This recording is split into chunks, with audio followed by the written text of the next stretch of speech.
اس time Noreen نیازی ہمارے ساتھ موجود ہے، خان صاحب کی بہن ہے. میڈم اب ہم دیکھتے ہیں کہ پچھلے کئی ماہ سے آپ لوگ آتے ہو یہاں پہ اور پھر رات کو چلے جاتے ہو. آج پھر رات ہو گئی ہے، آپ کو بھائی سے ملنے کی اجازت نہیں ملی، کیا کہیں گے اس حوالے سے؟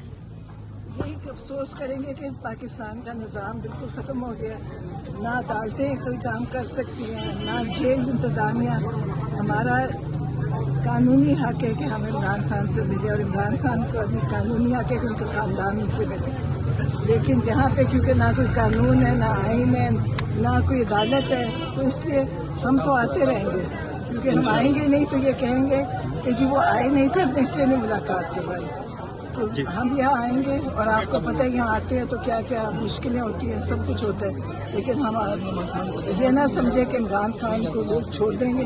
عمران خان کو لوگ پہلے سے بھی زیادہ محبت کرتے ہیں اور کوئی سب آپ دیکھیں بچے ہر عمر کا انسان آتا ہے عمران خان کی محبت. جی، تو آپ لوگوں نے یہاں پہ انتظامیہ سے بات چیت کی، آپ آج یہاں پہ آئے کہ ہم آگے جا رہے ہیں، انہوں نے کیا کہا آپ سے؟ انتظامیہ خاموش ہوتی ہے، وہ کہتے ہیں ہم آپ کو بتائیں گے. تو وہ خود کسی کے پاس کوئی اختیار نہیں ہے. جب ہم عدالت کا چیف جسٹس خط لکھ کے دیتے ہیں عدالت سے کہ ان کی ملاقات کرائی جائے تو ایس ایچ او اس خط کی طرف دیکھتا بھی نہیں ہے. تو یہ آپ سوچیں عدالتوں کی حیثیت رہ گئی ہے. تو گزشتہ رات خان صاحب کو کہا جا رہا ہے کہ کسی ہاسپٹل چیک اپ کے لیے لے کے جایا گیا ہے یہاں سے اڈیالہ جیل سے. تو اس حوالے سے فیملی سے کوئی یا پارٹی سے یا لیگل ٹیم سے کوئی رابطہ کیا گیا اس حوالے سے؟ کسی سے، ہمارے سے تو فیملی سے تو نہیں کیا. اور دوسری بات یہ ہے کہ یہ مجرم لوگ ہیں، رات کے اندھیرے میں کس لیے لے کے جاتے ہیں؟ کیونکہ جرم کر رہے ہیں، مجرم ہیں. کس طرح عمران خان کی فیملی کو بتائے بغیر کیا علاج کروا رہے ہیں، کیا ٹیکے لگوا رہے ہیں. اور ان کی تاریخ اتنی خراب ہے کہ یہ کچھ بھی کر سکتے ہیں. تو جو بھی یہ کر رہے ہیں ان کو میرا خیال ہے کہ ان کو اس کا حساب دینا ہوگا کہ عمران خان کو کیوں نہیں علاج وہ کرایا گیا جو ان کا ڈاکٹر اپنا دیکھتا یا ان کی فیملی کو ملایا جاتا. ہماری ملاقاتیں بند ہیں جو بہت بڑا جرم ہے. خیر یہ حکومتی مجرموں کی ہے. دیکھیں ہار کے بیٹھ گئے، ان کے کوئی قانونی حیثیت نہیں ہے. اور اب یہ ہر وہ کام کر رہے ہیں جس کو اگر عدالت میں جائیں گے تو جرم ہوگا. میڈم بہنیں تو یہاں پہ آتی ہیں لیکن قیادت بھی نہیں آ رہی، اور میڈم علیمہ کی جانب سے 10,000 کا کہا گیا تھا پارٹی کو کہ 10,000 کارکن ہے تاکہ پریشر بلڈ ہو سکے، وہ بھی نہیں آ رہا. اور پھر پارٹی میں بھی ہمیں تقسیم در تقسیم نظر آ رہی ہے. سلمان اکرم راجہ تھے لیکن آپ کے پاس نہیں ہے. تو آپ دیکھیے پارٹی میں تقسیم جب آپ کا سربراہ نہیں ہوتا تو تقسیمیں ہوتی ہیں. میرا تو یہ خیال ہے اگر آپ اپنا گھر چھوڑ کے جائیں گے واپس آئیں گے تو آپ کا گھر میں کئی قسم کے جھگڑے ہو جائیں گے. تو یہ چیزیں بھی وہ جو عمران خان کو اندر رکھ کے بیٹھے باہر یہ کام کر رہے ہیں. لیکن اس سے کوئی فرق نہیں پڑے گا. عمران خان کی نکلنے کی دیر ہے، ساری پارٹی ایک جگہ ہوگی.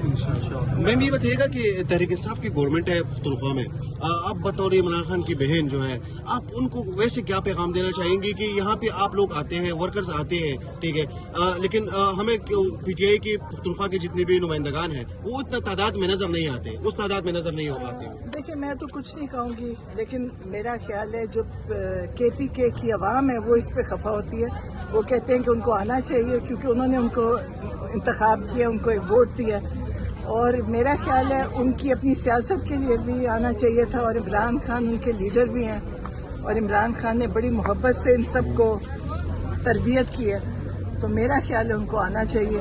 لیکن نہیں آتے تو ہم کو تو کچھ نہیں کر سکتے. ہم تو آتے رہیں گے، یہ کوشش کرتے ہیں کہ نہ آئیں لیکن ہم ہمیشہ آئیں گے چاہے جو بھی رکاوٹ ہو. میڈم یہ بتائیے گا کہ ایک تو جو عوامی نمائندے ہیں وہ کم سے کم آ رہے ہیں، دن بدن ان کی تعداد کم ہو رہی ہے. دوسرا ایک سوشل میڈیا کے پہ کمپین چل رہی ہے بیرسٹر گوڈ کو ہٹانے کے حوالے سے، اس حوالے سے کیا کہیں گی یہ آپ؟ تو کیمپین جنہوں نے عمران خان کو اندر رکھا وہ باہر یہ کیمپینز اور یہ سارے معاملات کرتے ہیں. میرا نہیں خیال کس سے ہٹانا ہے، کون کرے، مجھے تو اس بات کا نہیں پتا. لیکن جو بھی کہہ رہے ہیں دیکھیں سارے، میرا خیال ہے کہ اس میں غلط فہمیاں ڈالنے کے لیے یہ لوگ کام کرتے ہیں. اور آپ کو پتہ ہے یہ جو ادارہ ہے وہ یہی کام کرتا ہے کہ لوگوں کی لڑائیاں کروانا، پارٹیوں میں تقسیم کرنا. تو میرا نہیں خیال، پارٹی عمران خان کی متحد ہے. ساری پاکستان میں عوام عمران خان کے اوپر متفق ہے. 90% لوگ انہوں نے پول کرایا، 90% لوگ عمران خان کے ساتھ ہیں. تو باقی قیادت بھی جو کر لے گی وہ آگے نکل جائے گی، جو سست رہیں گے وہ پیچھے رہیں گے. عمران خان کی بہنوں کو کہاں سے انصاف کی امید نظر آ رہی ہے؟